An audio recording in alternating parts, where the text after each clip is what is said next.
queridas. E mais, sofrimento não lhe torna menos espiritual. Viu? O fato de você sofrer não quer dizer que você não seja espiritual. Vamos agora para esse último momento. Esse último momento nós vamos falar sobre, o tema é descansando em Cristo em tempos difíceis. E eu dei um subtema para isso. Mulheres fortes em tempos difíceis. Mulheres fortes em tempos difíceis. Abre tua Bíblia na primeira carta de Pedro, capítulo 3, versos 13 ao 17. Primeira carta de Pedro, capítulo 3, do 13 ao 17. Da mesma forma, continua com tua Bíblia aberta. Que desafio falar depois do almoço. Por favor, use de misericórdia, não cochile. Por favor. Não tem coisa pior do que a gente falar em uma pessoa cochilando. O pastor está ali balançando a cabeça. É verdade. Não tem, é muito ruim. É horrível. É o certificado de incompetência. 1 Pedro 3, do 13 ao 17. Vamos lá. Posso ler? Mulheres fortes em tempos difíceis. Ora, quem é que vos há de maltratar, se fordes zelosos do que é bom? Mas, ainda que venhais a sofrer por causa da justiça, bem-aventurados sois. Não vos amedronteis, portanto, com as suas ameaças, nem fiqueis alarmados. Antes, santificai a Cristo como Senhor em vosso coração, estando sempre preparados para responder a todo aquele que vos pedir razão da esperança que há em vós. Fazendo-o, todavia, com mansidão e temor, com boa consciência, de modo que, naquilo em que falam contra vós outros, fiquem envergonhados os que difamam o vosso bom procedimento em Cristo. Porque, se for da vontade de Deus, é melhor que sofrais por praticardes o que é bom do que praticando o mal. Amém? Mulheres fortes em tempos difíceis. Eu tenho certeza que se eu saísse perguntando aqui a definição de o que é uma mulher forte, todo mundo aqui teria uma resposta. E a verdade é que a definição do que é ser uma pessoa forte ou não vai depender da nossa cosmovisão. A teologia reformada trouxe à tona essa questão de cosmovisão. Ela trabalha essa palavra no sentido de que aquilo que eu falo, aquilo que eu faço, as minhas escolhas, vai depender da minha cosmovisão.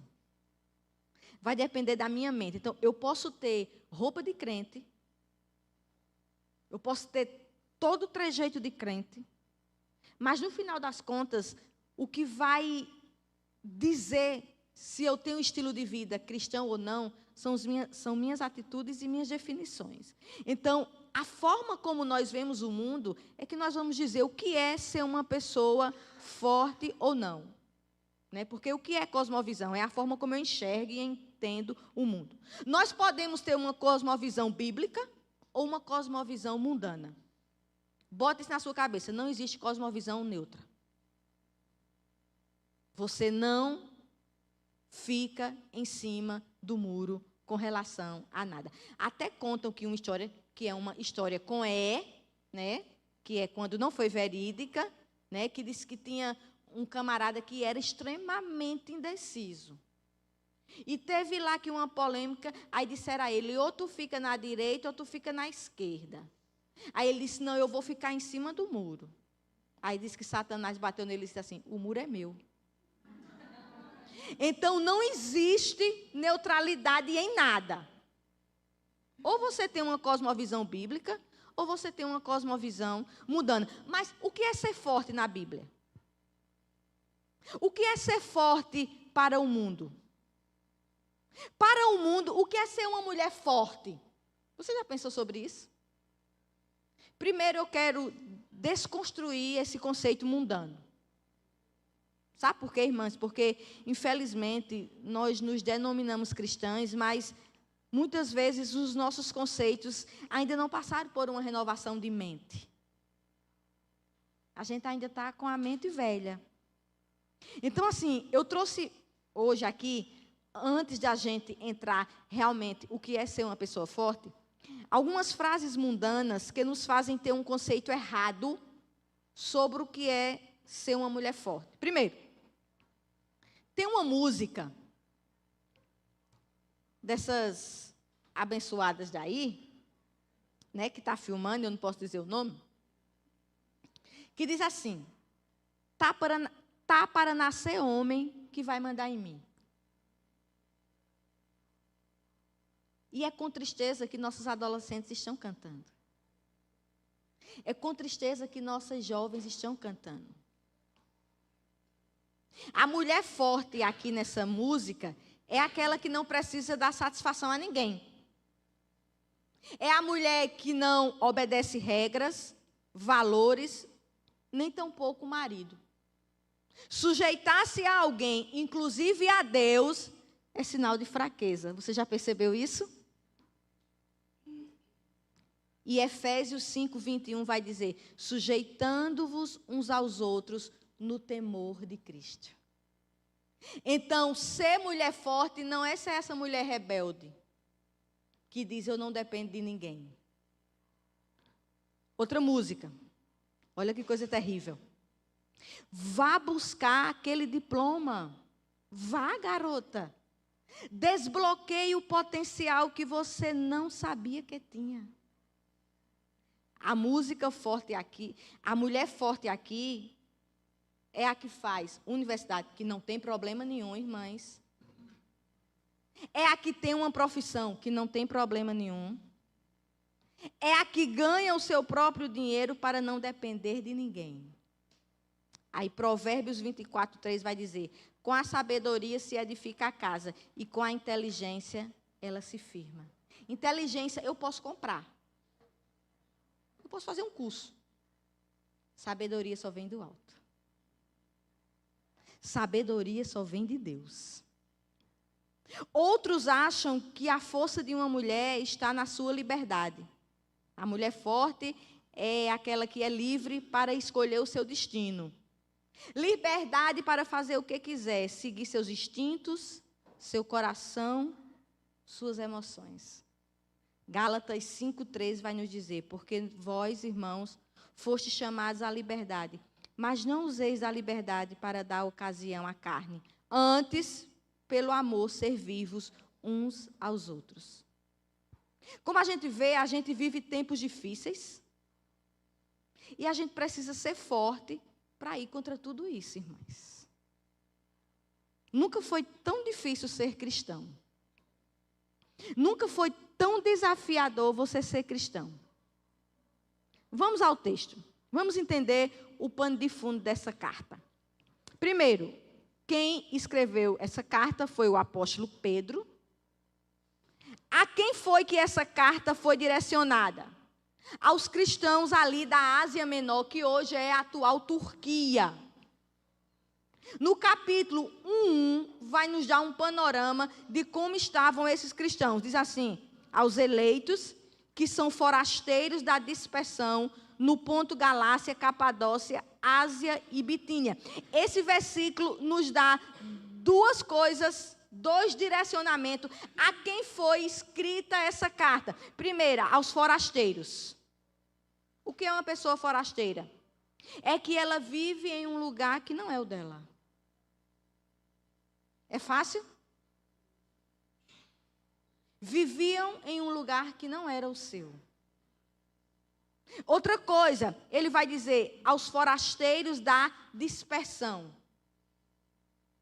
Depois da morte de Estevão, Atos vai nos dizer que houve uma perseguição contra os cristãos e os cristãos foram dispersos. Então, Pedro estava escrevendo a crentes que estavam em um lugar que não queriam, que deixaram família, que deixaram emprego, que deixaram casa, que deixaram sua parentela, porque se ficasse no local que estava, iam ser mortos, porque eram crentes.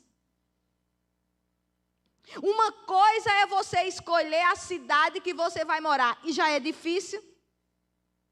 Imagina você estar em uma cidade porque você está foragido, você não pode voltar. Irmãs, viajar é maravilhoso, mas tem coisa melhor também do que voltar para casa? É muito bom. É bom demais. A gente passa 5 dias, a gente vai na empolgação. Quando dá uns 6 dias, eu digo, eu estou doida para ir para casa. Minha cama, meu banheiro, né? Isso é tão ruim. Esse povo não podia fazer isso. Porque se eles voltassem, eles eram mortos. Então, são a essas pessoas que Pedro está escrevendo. Como estavam os irmãos nesse período? Essa carta, ela foi escrita no ano 62 a 64 depois de Cristo. Era um período que quem governava era o imperador Nero, um louco, que tocou fogo em Roma. Só que quando ele toca fogo em Roma, um dos bairros que não foi atingido pelo fogo foi o bairro dos cristãos. Aí ele diz, quem tocou fogo foram os crentes. Então, o povo cristão aqui estava sendo perseguido. A situação dos cristãos era de muito sofrimento. A história conta que teve uma noite que ele estava tão louco, que ele mandou matar os cristãos, botou piche nos cadáveres e eles iluminaram o jardim da casa dele e as ruas. Era por isso. Era nessa época que os cristãos eram espetáculos nas arenas, eram mortos pelos leões. O povo se reunia para ver os crentes sendo comidos pelas feras. Aí talvez você pergunte, Janeide, por que tanto sofrimento? Primeiro, os cristãos estavam sofrendo, primeiro porque eles não eram politeístas. Porque o imperador pedia deles reverência. E eles diziam, não, nós só reverenciamos o nosso Deus. Segundo motivo, porque eles não reverenciavam o imperador. Então, qual foi o motivo de Pedro escrever essa carta? O motivo de Pedro escrever essa carta foi preparar os irmãos para serem fortes e fiéis ao evangelho durante o sofrimento. Pedro estava preparando os cristãos a serem fortes e fiéis na perseguição. 1 Pedro 1, 3, 4, ele começa com uma palavra de esperança. Pedro vai dizer, nos gerou de novo, ele está falando de Cristo, para uma viva esperança, pela ressurreição de Jesus Cristo dentre os mortos, para uma herança incorruptível, incontaminável e que se não pode murchar, guardada nos céus para vós outros. Pedro estava dizendo, no sofrimento que vocês estão passando, a esperança de vocês não é nesse mundo. A esperança de vocês não pode ser aqui, porque vocês foram gerados para uma nova esperança. E essa esperança, ela não é corruptível, ela é incontaminável e ela não murcha, ela permanece para sempre. Então, nas dificuldades, foquem os olhos na esperança da glória.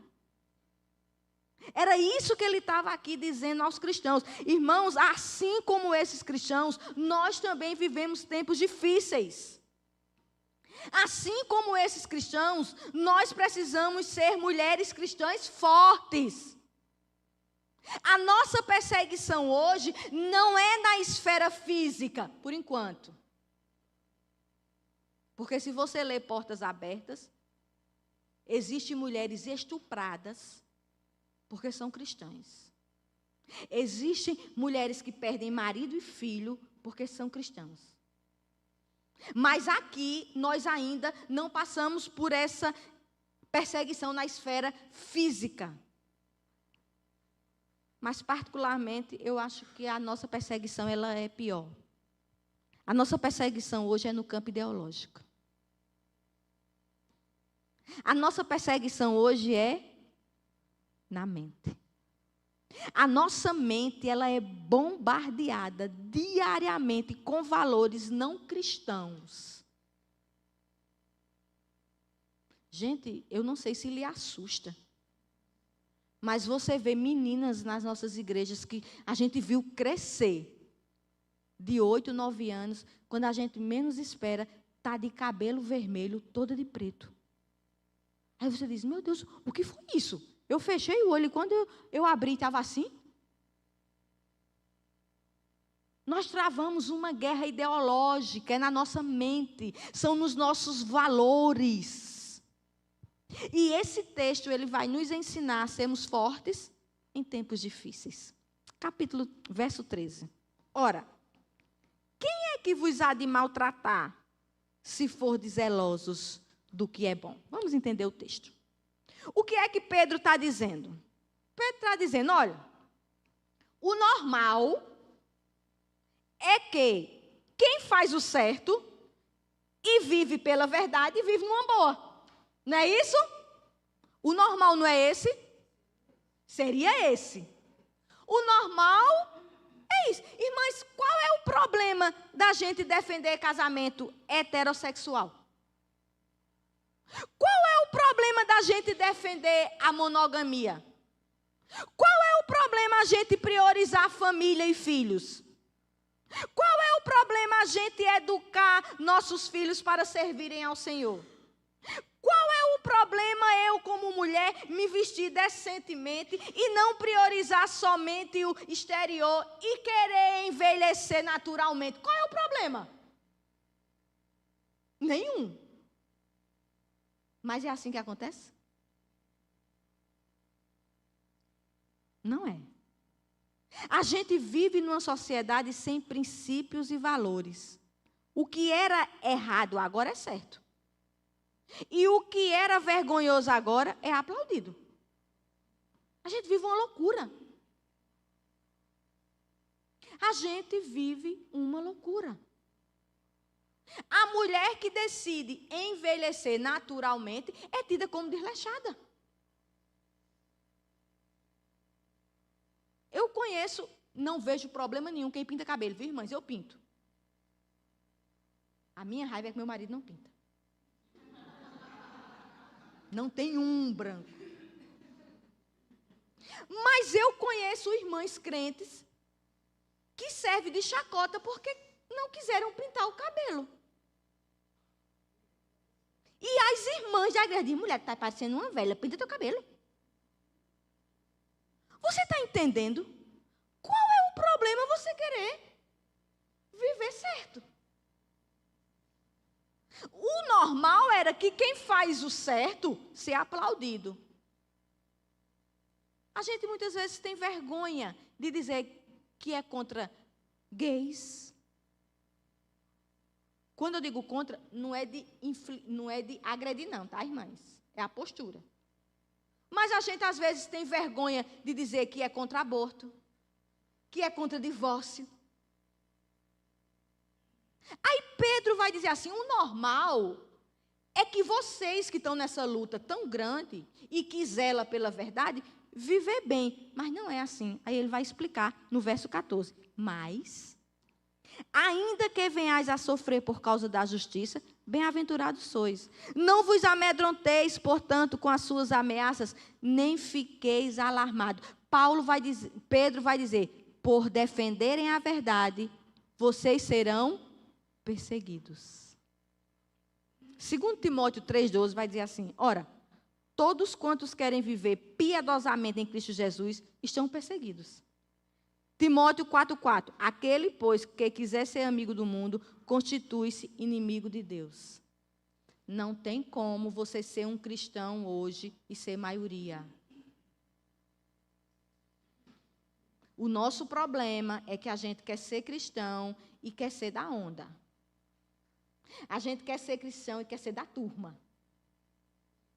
A gente quer ser cristão e quer ser aceito em todo local. Não. Sabe por que vem a palavra protestante?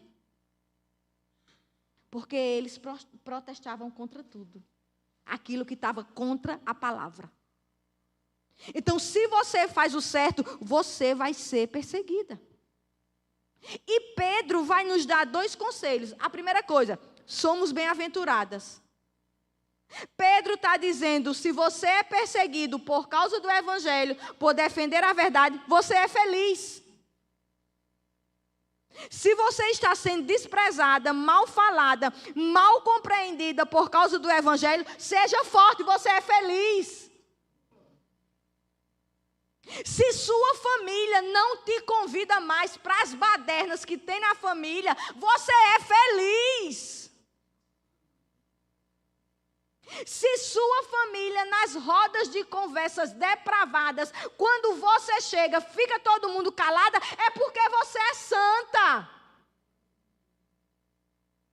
Não se sinta inferiorizada. Pedro está dizendo, seja feliz. Mateus 5, 11 e 12 diz, bem-aventurados sois quando por minha causa vos injuriarem e vos perseguirem e mentindo dizerem todo mal contra vós, regozijai-vos e exultai, porque é grande o vosso galardão nos céus, porque assim perseguiram os profetas que viveram antes de vós. Nós somos felizes. Se as pessoas não mudam o tom da conversa quando você chega, é porque elas acham que você é igual. Eu acho interessante que o mundo pede respeito, mas eles não nos respeitam. E a gente está se moldando para ficar igual. Eu acho interessante que os nossos familiares, quando alguém casa, a gente vai. Eu pelo menos vou de boa, sabendo que tem cachaça e sabendo que tem dança. Eles não mudam. Mas a gente muda quando eles vêm. Olha, não, vamos botar um vinhozinho, porque eles vêm. Mas eles não mudam. Eles não mudam. Então, nós somos bem-aventurados. Aí Pedro vai dizer, bem-aventurados sois, não vos amedronteis com as suas ameaças. Não tenham medo. Não tenha medo da perseguição, porque a nossa vida pertence a Deus. Deus transforma os dias difíceis para o nosso bem. Não tenha medo, faça o que é certo. Seja forte para defender os seus valores.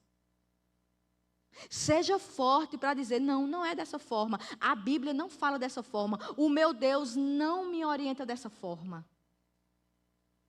Verso 15.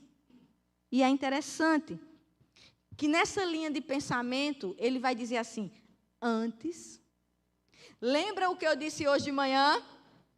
Quem quiser entender a Bíblia, entenda o quê? O português. Aí Pedro vai dizer assim, olha,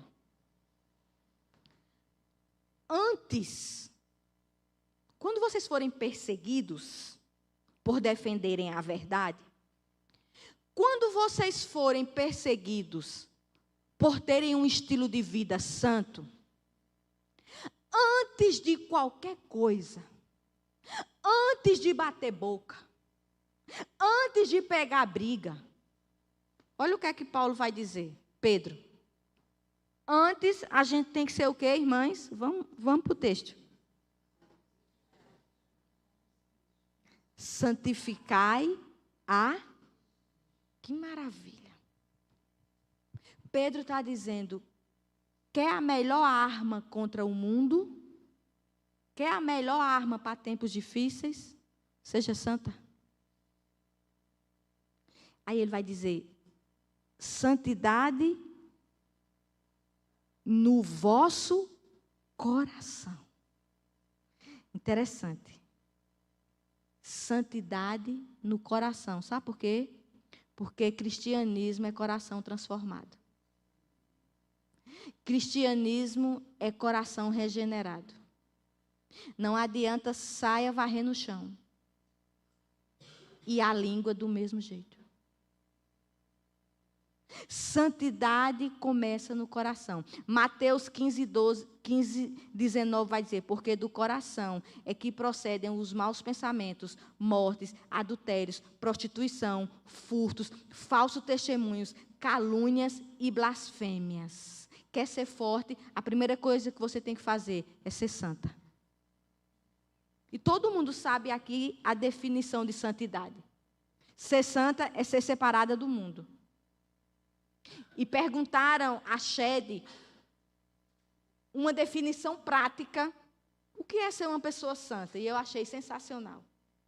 Ele disse, ser santo é amar tudo que Deus ama. Aí me acabou. Disse, tem misericórdia de mim, Senhor. John Piper vai dizer que a maior dificuldade do cristão é ser santo na prática. No dia a dia, na fila do pão, na academia. Você pode fazer academia, mas lá você tem que ser santa, viu, linda? No trânsito. A santidade tem que vir para a prática. É a nossa maior dificuldade, é essa. Seja forte para não fazer o que as outras mulheres fazem. Seja forte para não pensar da mesma maneira que as mulheres pensam. Sejam fortes para não usar o que as outras mulheres usam. Seja santa. Está sendo perseguida, está vivendo dias difíceis, seja santa. O feminismo vai dizer, meu corpo, minhas regras. Você tem sido santa nessa área? A Bíblia diz que o nosso corpo não é nosso. Primeiro que o nosso corpo é do Senhor. Paulo vai dizer, apresenteis o vosso corpo como sacrifício vivo. É a ideia de que eu tenho prestação de conta a alguém, irmãs. A gente não vive de todo jeito, não. Mulher crente não vive como ela quer, não. O corpo dela é do Senhor. E vai mais além. Quantas casadas tem aqui? Quero que você levante a mão. A maioria. Além de seu corpo ser de Deus, depois é do seu marido. Aí a Eva que está dentro de você se rebela. Porque Paulo disse, nem o marido manda no seu corpo e nem a mulher manda no seu corpo. Olha o que John McCartney escreveu. Uma mulher deve examinar os motivos e objetivos de um modo como se veste. Sua intenção é mostrar a graça e a beleza da sua feminilidade? Ele está dizendo aqui que é supernatural mulher se arrumar. E é bom, irmãs. Mulher gosta de pintar a unha, de ajeitar cabelo, de andar cheirosa. E a gente vive numa sociedade em que está masculinizando as mulheres, aí é que a gente tem que se arrumar mesmo. Ele está dizendo, a intenção do coração que dá a mulher é isso, é ser feminina, é mostrar seu amor e devoção a seu marido. Porque o modo como uma mulher se veste ditará o seu coração. O seu corpo não é seu. O seu corpo é do seu marido. E se você é solteira, viúva ou separada, Paulo também vai dizer que o seu corpo é do Senhor. A gente hoje tem muita dificuldade de falar de questão exterior, porque a gente tem medo de não ser legalista. Eu não sou legalista. Mas você vai concordar comigo que está demais. Meu amigo, eu fui para um culto com meu marido numa igreja em Campina Grande, que o povo do louvor, eu disse a ele, fecha os olhos. Sério? Absurdo. Menino, ó. E o coitado ficou o louvor todinho. E eu olhava assim, de vez em quando eu... Desfecha os olhos. É homem. É pastor, mas é homem. Homem é pela visão. E não vem com essa história, Deus conhece do meu coração. Conhece mesmo. Porque quando está mais gordinha, cobre. Mas quando perde quilo, quer botar para fora. Mas ninguém pode falar, não.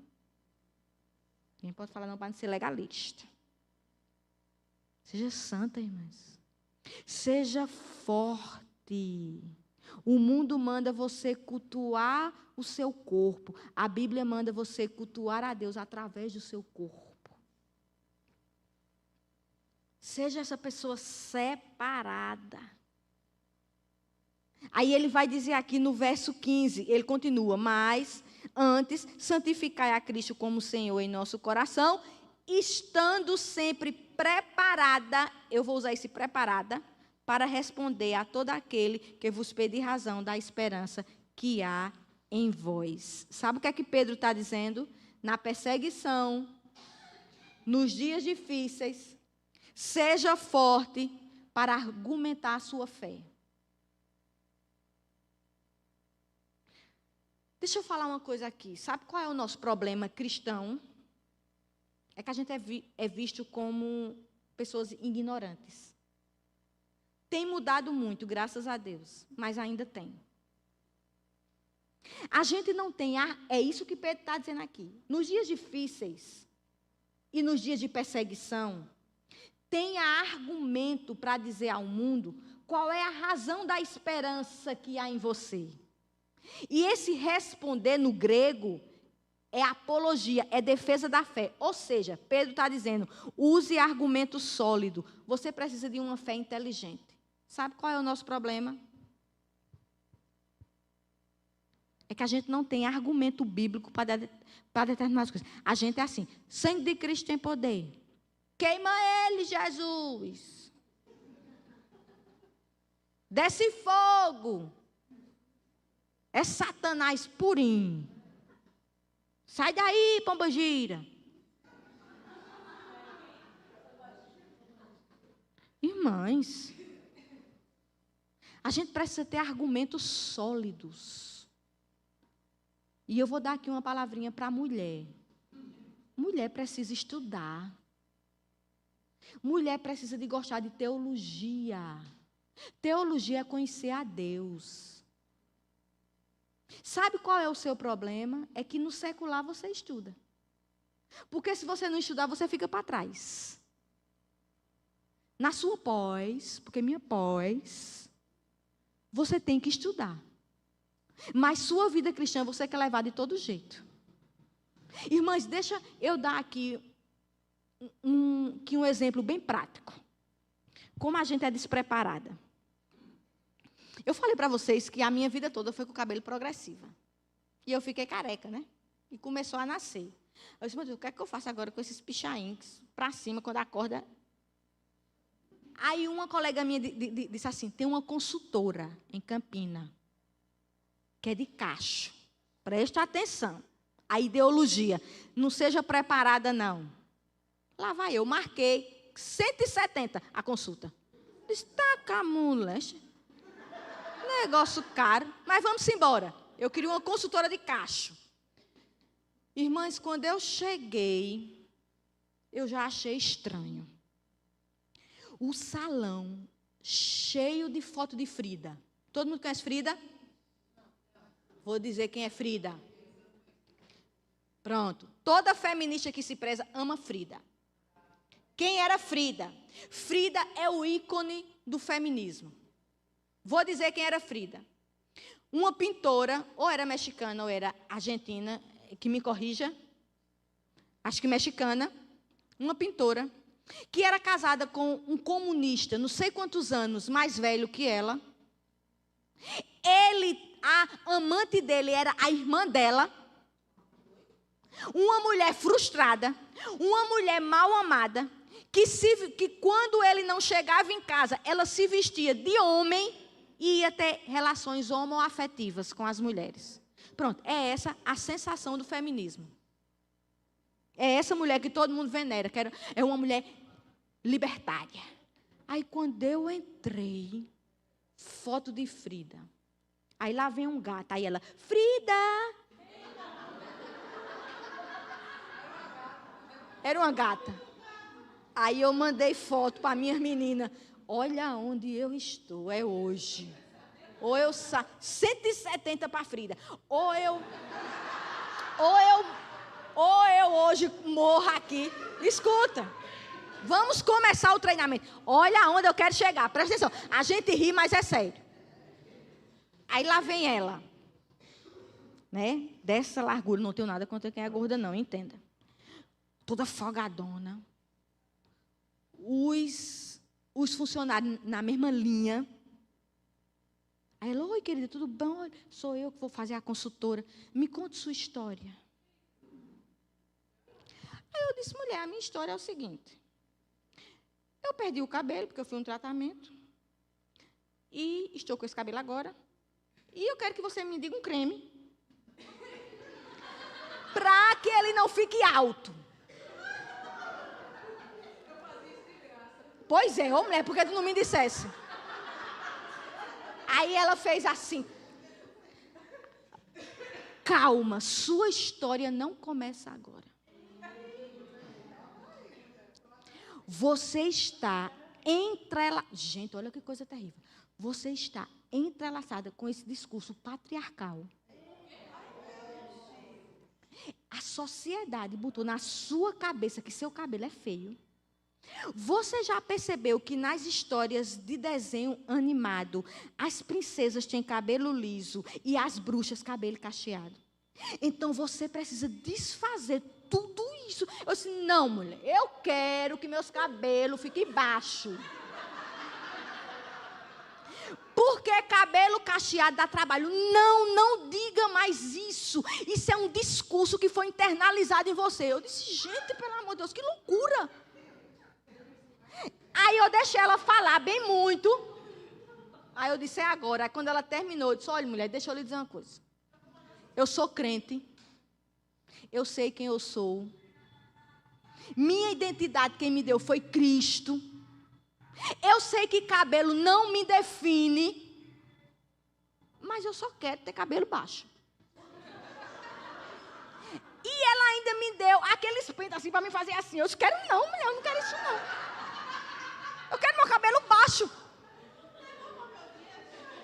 Vocês estão entendendo a ideologia por trás? Uma pessoa fraca sai dali, adepta, dizendo que se encontrou. Eu digo, gente, que coisa terrível. E eu disse para a minha amiga que me disse, eu disse, mulher, tu me mandasse para uma feminista. Eu quero ir para outra. Aí ela disse, mulher, mas é tudo nessa linha, que a outra é pior, a outra é esotérica. Eu disse, não é. Tem uma. Ô, mulher, eu vou lá. É, pronto. Irmãs, vocês estão entendendo aonde eu quero chegar? Vocês estão entendendo o que é que Pedro está querendo dizer? Pedro está querendo dizer, estude para responder à altura. Estude para ter respaldo bíblico. Estude para você não ser engolida por esse mundo. Estude para você ter argumento sólido. Você não segue uma fé burra. A nossa fé é uma, embora seja fé, mas é inteligente, é com argumento, é com valores, é com princípios. Eu tenho certeza que quando eu saí, ela deve ter me renegado. Eu disse, não, mulher, eu não quero não, eu quero meu cabelo assim, baixinho. Não devolveu, 170. Mulher, eu comprava tanto produto e queria me vender os produtos. E queria me vender os produtos caros que são. Lavou, aí bota no espelho. Ah, minha filha, é uma onda. Você precisa ver. Então, é isso que Pedro está dizendo. Nós não somos fanáticas, irmãs. Irmã, você não se submete ao seu marido porque você não tem emprego. Você se submete ao seu marido porque primeiro você se submete a Deus. Você não é uma fanática. Você não é adepta a essa cultura do corpo. Não é porque você não tem amor por você mesma. É porque você acredita que tudo aqui passa. É porque seu coração não está nessas coisas. E o mundo quer ouvir isso de você. É muito sério isso, irmãs. A gente precisa estudar mais, a gente precisa se dedicar mais, a gente precisa ter mais argumento para filho. Não adianta só dizer a filho não faça. Os meninos hoje já nascem falando. Aí você quer educar dentro de um moralismo. Não pode, não pode, não pode, não pode, não pode, não pode, sem dizer por quê. Porque nem você tem o conhecimento bíblico. Tem uma teóloga que disse assim, só o fato de você ser mãe já era motivo de você ter um profundo conhecimento bíblico. Porque filho não é brincadeira não, viu? Eu não sei o de vocês, mas as minhas, quando eu dizia, não faço, por que, maninha? Por que eu não posso fazer? Tem que ir para a Bíblia, irmãs. Tem que botar temor no coração. Ensinar que em todo lugar Deus está presente. Você não está, mas Deus está. E isso é só com estudo, isso é só com doutrina, isso é com culto doméstico, isso é trabalho que eu e você não quer ter. Porque a gente trabalha o dia inteiro e quando está de noite está morta de cansada. E o coitado do menino, quando olha para a gente, que é?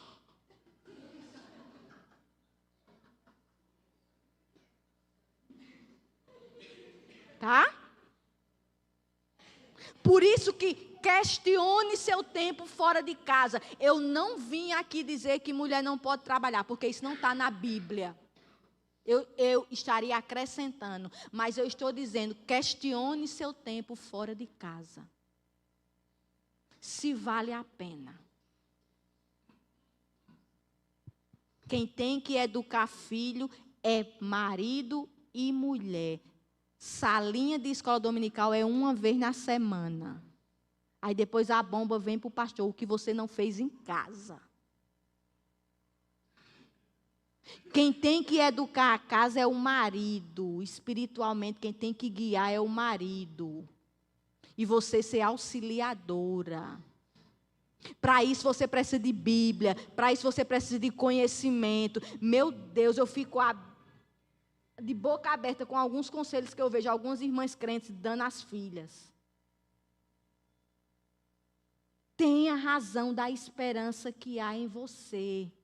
Por que você age de determinada forma? As pessoas querem saber. E quando você fala biblicamente, elas podem não concordar, mas elas lhe respeitam.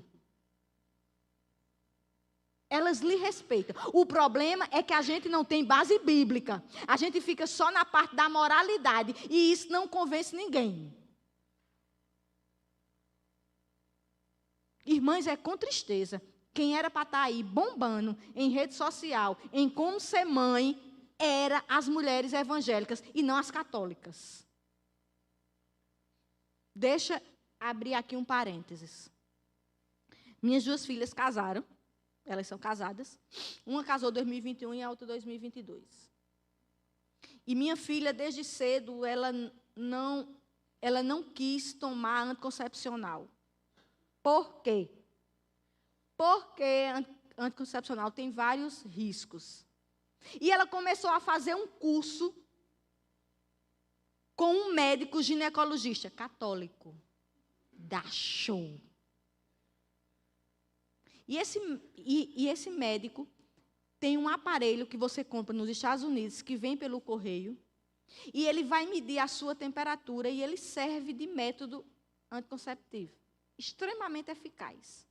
Só que ele é um pouco complicado. Você tem que ter um treinamento. Sabe quem é que treina? As mulheres católicas chamadas melissas. Minha filha foi treinada por uma católica. Isso é vergonhoso. A esposa de um pastor ser treinada por uma católica. Porque não tem no nosso meio ninguém para nos ensinar. E por ela ser crente, ela entrou numa lista de espera. Porque em todo o estado do Brasil elas têm. De graça, viu? E minha filha dizia, mainha, depois de toda a aula, ela reza para Nossa Senhora da Conceição. Se minha filha não tivesse uma boa base, aonde estão as mulheres cristãs? Aonde está, irmãs? Sem argumento. E ele vai dizer, antes, seja santa. Mas quando você for ser santa, você tem argumento da sua santidade. Você diga o porquê. Você pode responder a uma feminista? Você tem argumento para os argumentos de Simone de Beauvoir? Você tem argumentos para os argumentos de Beth Frida, que diz que mulher que fica em casa nunca vai ser nada? Você tem argumento bíblico? Simone de Beauvoir disse que não se nasce mulher, se torna mulher. Você tem argumento? Por que é que nossas filhas, quando entram nas universidades, viram a cabeça?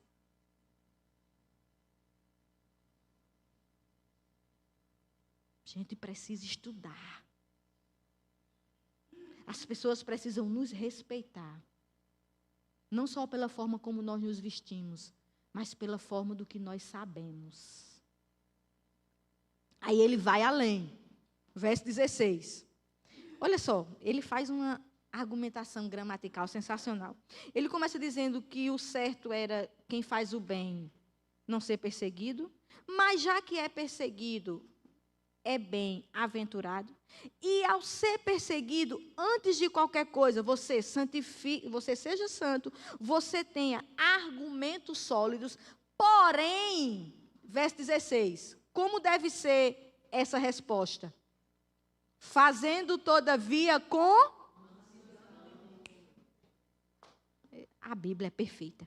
Fazendo todavia com mansidão e temor, com boa consciência, de modo que, naquilo em que falam contra vós outros, fiquem envergonhados, o que difamam o vosso bom procedimento em Cristo. Pedro vai dizer, tenha a resposta na ponta da língua, mas com mansidão. Sem soberba. Sem arrogância. Irmãs, nós somos testemunhas e não advogadas. Você tem que ser santa e não diferente. E não um extraterrestre. Não dá para você estar na academia de saia, porque você é santa demais. É ter mansidão, é ter doçura, mas firmeza. Eu estava conversando com a irmã que ela estava dizendo a mim que eu falei ontem que eu tenho um grupo de amigas que é desde a infância. Desde a infância que a gente se conhece. E quando eu fui convertida, eu santarrona, a santarrona do pau oco, eu disse assim a mim, eu vou me desligar de todo mundo. Não dá mais para conviver com elas. E me afastei. E há pouco tempo, eu olhando foto, porque antigamente a gente tirava foto, né? E revelava. Olha, tão bom. E eu olhando as fotos, eu disse, puxa vida. E vocês sabiam que Deus falou no meu coração assim, eu vi que elas estavam presentes na minha vida toda, irmãs. Elas estavam na minha infância, na minha formatura, antes de eu ser crente. No meu casamento, eu tenho 28 anos de casada. No aniversário das minhas filhas. E Deus falou no meu coração, volte essa amizade. Agora, se posicione. E como tem sido bom Como elas me respeitam. Eu sou a única crente. É interessante que quando uma faz aniversário, que quer com cachaça, ela diz, eu vou fazer 2 aniversários. O da Mundissa e o de Janeide. Isso não é legal? Respeito. Respeito. É isso que ele está dizendo. Seja mansa. Você não é melhor do que ninguém. A diferença é que você foi alcançado pela graça e pela misericórdia de Deus. Senão você estava fazendo a mesma coisa. O que te diferencia é o Evangelho. Mansidão, firmeza, porque os valores cristãos são inegociáveis. Não relativize a palavra, mas seja mansa. Aí ele vai dizer aqui, com temor e boa consciência. Esse temor é reconhecer quem é Deus, que Deus é santo, que Deus é puro, que Deus é criador. E por causa disso você tem que viver uma vida reta, mas com boa consciência. O que é isso? É que a sua vida prática é de acordo com o seu discurso. A vida do cristão precisa ser coerente. Eu não posso dizer que eu sou santa, irmãs, e quando eu sou afrontada, eu saio de mim e vou no pescoço das pessoas. É como que a irmã estava dizendo aqui, cristianismo é perda, é sofrer o dano. É você estar certa e Deus dizer, cala a boca. Deixa ela pensar que ela está certa. É você não fazer nada e Deus ainda te mandar pedir perdão. É aquilo que você professa, você faz. A mulher espiritual do culto precisa ser submissa em casa. Não dá para ser espiritual no culto, canelinha de fogo, plantar bananeira e teus vizinhos conhecem teus gritos. O que você é aqui, você tem que ser no seu trabalho, você tem que ser em qualquer lugar. Essa boa consciência, isso é interessante. Eu não posso defender casamento se eu já estou no 3º ou no 4º. Eu não posso falar em honestidade se eu compro e não pago. Eu não posso falar em ser pacificadora se eu sou fofoqueira. Se eu vivo metida em confusão. Porque tudo isso está aí na parte C. Ele vai dizer em que é que resulta. Fiquem envergonhados os que difamam o vosso bom procedimento em Cristo. Ele está dizendo, quando você se posiciona nas dificuldades dessa forma, você vai dar um bom testemunho. As pessoas não terão o que falar mal de vocês. Irmãs, eu não estou dizendo que as pessoas não falam mal de nós. Porque tem gente que cisma com a gente do nada. Tem gente que fala de todo jeito. Mas uma coisa é falar sem base. E outra é falar com motivo. O que Pedro está dizendo aqui é que seja forte. Você está sendo perseguida? Seja forte, seja santa. Porque quando você se posiciona assim, as pessoas não vão ter do que falar de você. Às vezes você é uma péssima nora. Às vezes você é a confuseira da família. Aí vive dizendo, mas Satanás me odeia. Quando na verdade, você precisa mudar, irmã. Tem mulher crente que coloca o marido contra todo mundo da família. O coitado já brigou até com o cachorro. Porque ela coloca ele em determinadas situações. Como as pessoas vão achar graça nesse evangelho? É isso que ele está falando. Que as pessoas não terão do que falar de nós.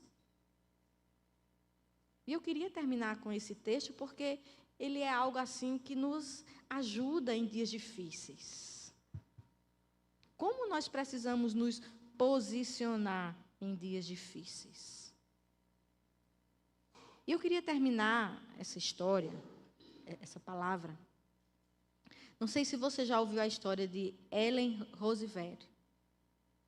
Ela faleceu em 2016. E a primeira vez que eu vi alguém falando dela foi o pastor Ronaldo Lindório. E ele falou o seguinte: quem foi essa mulher? E eu queria terminar esse momento falando dela. Ela foi missionária no Congo na década de 60. Ela tinha 28 anos. Era médica, com formação em enfermagem, com doutorado em medicina na Universidade de Cambridge. Quando chegou no Evangelho, ela pregou e evangelizou. Fundou uma escola de enfermagem. Com um ano que ela estava lá, ela já tinha formado 100 enfermeiras missionárias espalhadas por todo o país. Construiu um hospital com 100 leitos. Mas um dia, por o Congo viver uma guerra civil, ela foi sequestrada. E no seu diário ela escreveu o seguinte: eles me puxavam pelos pés, eles batiam em minha cabeça, quebraram meus dentes, me humilharam, me insultaram, me agrediram dia a dia. Em uma das noites, o horror ultrapassou todos os limites e fui violentamente abusada sexualmente. Eu senti que Deus havia me abandonado. Logo depois, senti uma impressionante presença de Deus que me dizia: Ellen, esses não são os seus sofrimentos, são os meus. O Senhor me encontrou com os braços abertos e seu indizível amor e conforto foi total. E eu entendi que seu amor me era suficiente. Logo tempo depois ela foi solta. Mas, irmãs, ela estava tão devastada fisicamente e psicologicamente que essa mulher ficou internada 1 ano. Porque tiveram que reconstruir seus dentes. Ela teve que ter apoio psicológico. E depois de 1 ano internada, ela teve alta. E ao sair do hospital, ela foi na base missionária e ela disse: me leve de volta para o Congo. E o pastor olhou para ela e disse: não tem como. Você não tem condições mais de voltar. E ela disse: se o Senhor não me mandar, eu vou sozinha. Porque o que eu tenho para fazer lá ainda não acabou. E a história conta que essa mulher volta. Quando ela chegou, o hospital que ela tinha construído estava destruído. Ela mandou pedir dinheiro na Inglaterra, o povo mandou, ela construiu outro hospital, não com 100 leitos, mas com 250. Construiu outro hospital e outra escola de enfermagem. E a história vai dizer que Ellen deixou o Congo com a sensação de dever cumprido. Morreu sem honras e sem glórias. E eu quero terminar com isso. Em 2016, poucos dias antes dela morrer, ela deu uma entrevista a uma revista e perguntaram a ela: de onde você tirou tanta força? E quero terminar com isso. E ela falou o seguinte: o problema é quando não queremos só Jesus. Nós queremos Jesus e mais alguma coisa. Nós queremos Jesus e a popularidade. Nós queremos Jesus e o sucesso. Nós queremos Jesus e os aplausos. Nós queremos Jesus e o reconhecimento. Nós queremos Jesus, mas queremos também ser os primeiros e ser os melhores. Não, meus irmãos. nós devemos desejar somente Jesus. Quer ser forte? Quer ter esperança?